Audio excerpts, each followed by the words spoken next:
Examination को लेकर के तरह तरह की वारदातें होती रही। New Delhi entrance paper leak 2013.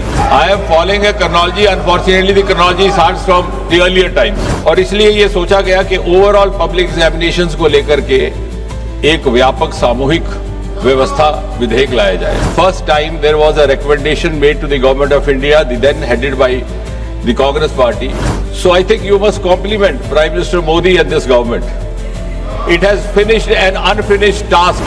और इससे पहले जैसे मैंने कहा, there was no comprehensive law available to deal with such cases, which is engaged by the Public Examination Authority for the conduct of public examination. Director और senior management जो उसके in charge होंगे, even they will not be spared. कई बार ऐसा हो जाता है कानून में कि जो इमीडिएट हैंडलर है उसको पनिशमेंट हो जाती है. जो भी ट्रायल कोर्ट होगा, जो अभी इस केस में is going to be a fast track special court, उसमें ये 3 महीने. इसके साथ ही साथ इससे जुड़े जो और जुर्म होंगे, जो और क्राइम होंगे, they will also not go. ईमानदाराना प्रयास के तहत लाया जा रहा है और मुझे विश्वास है कि किसी भी दल के नेता को इसमें कोई आपत्ति नहीं होगी. यदि आपत्ति हुई तो देश की जनता को उनसे आपत्ति होगी. स्पर्श मल्टी स्पेशलिटी हॉस्पिटल आधुनिक एवं श्रेष्ठ किडनी विभाग फुल टाइम विशेषज्ञों की देखरेख में दे रहा है डायलिसिस की सुरक्षित और बेहतरीन सुविधा, साथ ही न्यूनतम दर पर हेल्थ पैकेज की सुविधा भी. स्पर्श मल्टी स्पेशलिटी हॉस्पिटल, एक एहसास अपनेपन का. अध्यक्ष महोदय, मैं प्रस्ताव करता हूं कि लोक परीक्षा अनुचित साधन निवारण संशोधक विधेयक 2026 पर विचार किया जाए. Speaker sir, this bill which was introduced yesterday is in fact an amendment to the earlier bill, Public Examinations Prevention of Unfair Means Act 2024, which was also brought by this government, and not only brought, it was perhaps the first of its kind in the history of independent India.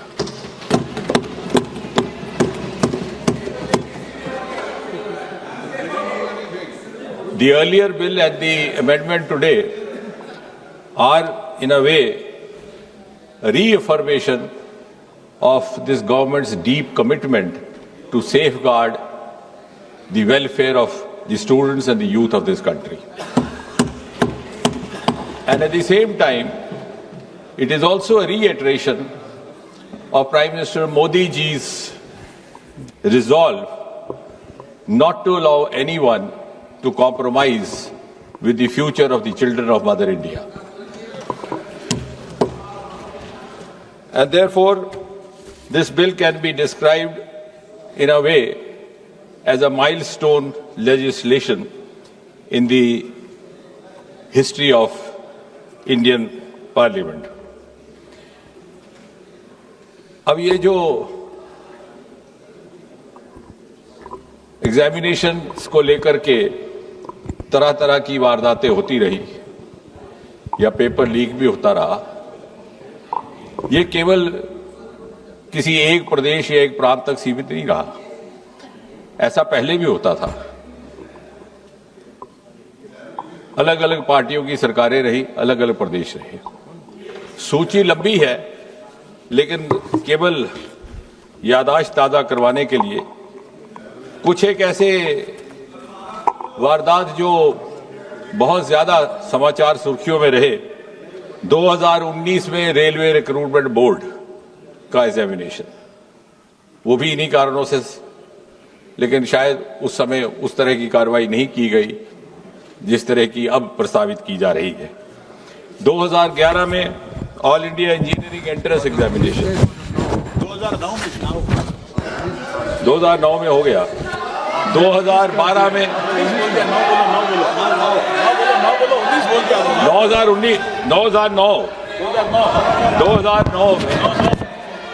2009 में railway recruitment board. 2011 में वेणुगोपाल जी, by changing figures or digits, you cannot change the record. So it is on record 2009 Railway Recruitment Board. 2011, I'll go on and on. The list is very long then. 2011 All India Engineering Entrance Examination. 2012 AIMS New Delhi Entrance Paper Leak. 2013 Maharashtra Secondary Certificate Examination. So, if I go on and on, then I will not be able to talk about the bill as such. But the list is okay. 2010. Okay, if that satisfies. Oh, if that satisfies you, you are welcome. You are welcome. You are welcome. 2010 B.Ed Entrance Examination, Uttar Pradesh. 2012 Tamil Nadu Public Service Commission. I can go on till you are satiated. 2009 West Bengal Joint Entrance Exam. So therefore, it was realized by this government that we need to have an exclusive legislation. उसी पर आ रहे हैं. I am following a chronology. Unfortunately, the chronology starts from the earlier times. और इसलिए ये सोचा गया कि ओवरऑल पब्लिक एग्जामिनेशंस को लेकर के एक व्यापक सामूहिक व्यवस्था विधेयक लाया जाए. भारत सरकार में 4 प्रमुख रिक्रूटमेंट एजेंसीज हैं, जैसा कि हम सब जानते हैं. UPSC, staff selection commission, railway recruitment board और इंस्टीट्यूट ऑफ बैंकिंग पर्सोनल. और इसी तरह से हायर एजुकेशन एडमिशंस के लिए नेशनल टेस्टिंग एजेंसी, उसका गठन भी 2017 में किया गया था इसी सरकार द्वारा. अब आप कह रहे हैं कि डेट्स क्यों बता रहा है? वो इसलिए कि 2092 में 1992 first time there was a recommendation made to the government of India, then headed by the Congress party, that there should be a common testing national agency. It was 1992. Then in 2010, during UPA rule, there was again a committee which suggested, I don't know why this was not given due consideration, for whatever reasons and for whatever interests. So I think you must compliment Prime Minister Modi and this government. It has finished an unfinished task which you should have accomplished.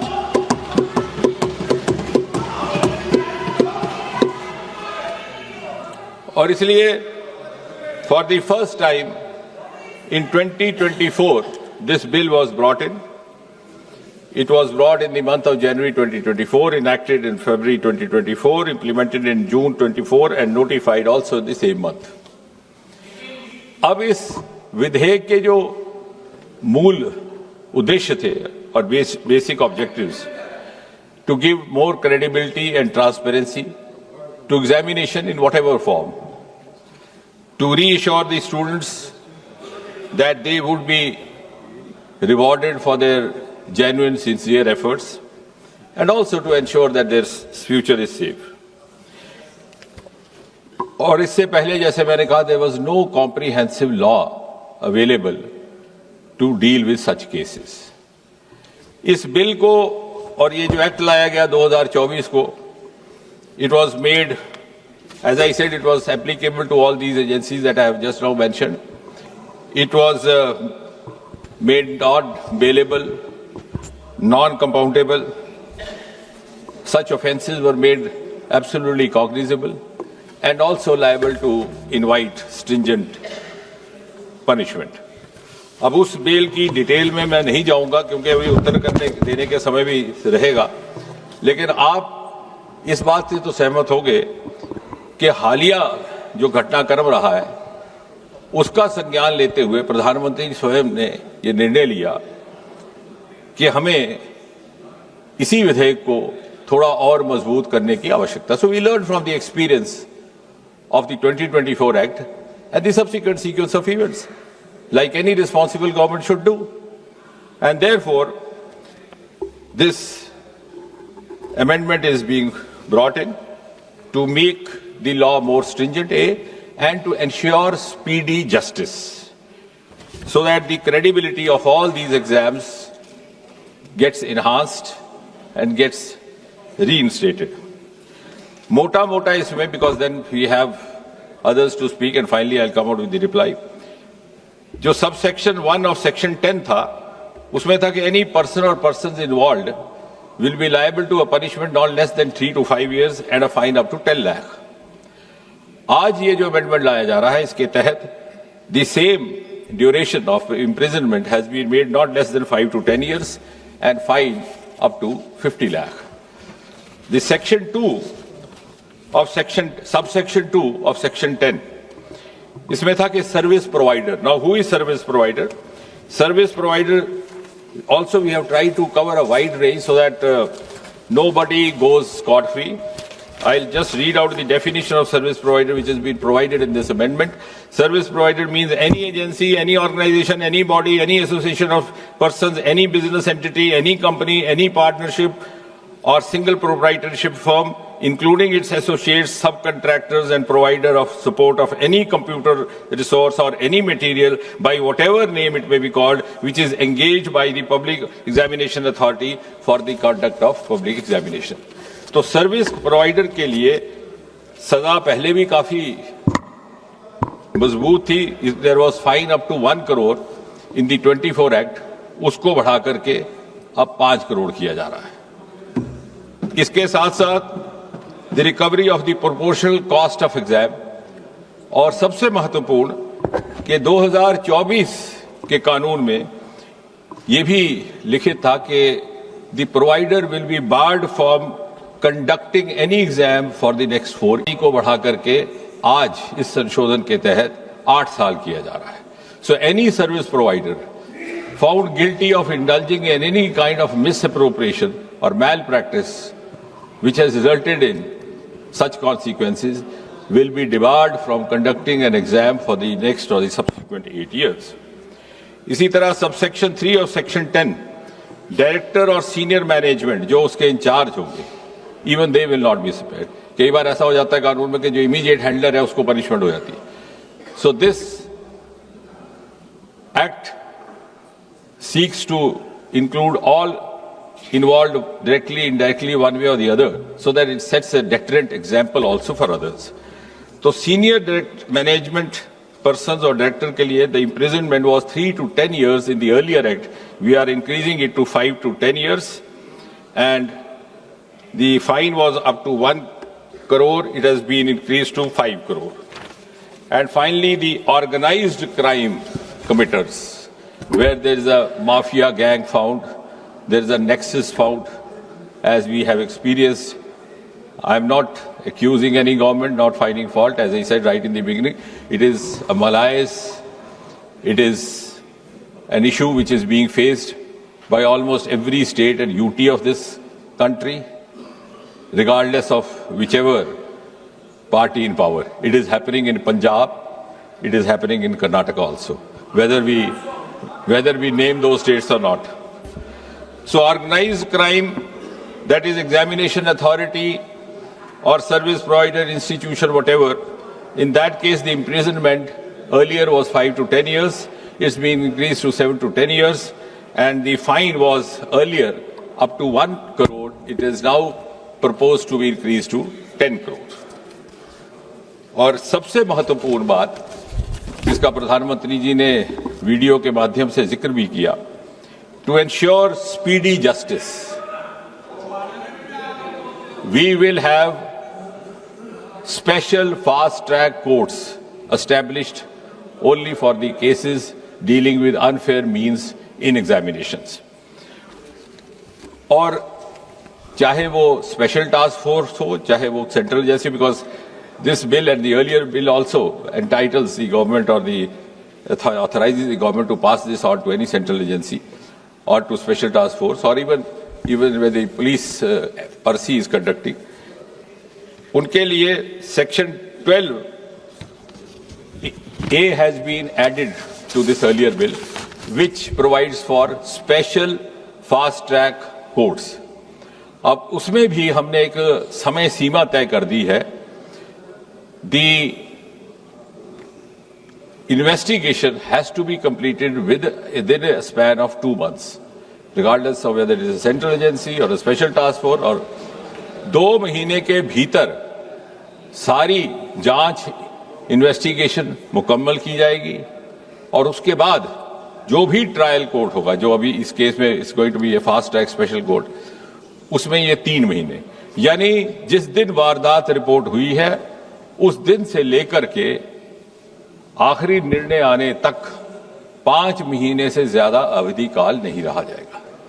So I think this is one of the most important components incorporated in this amendment.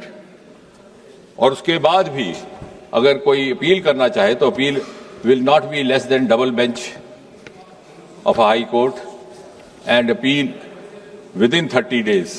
That too, if there are justifiable grounds to satisfy the crowd. इसके साथ ही साथ इससे जुड़े जो और जुर्म होंगे, जो और क्राइम होंगे, they will also not go unattended or scot free.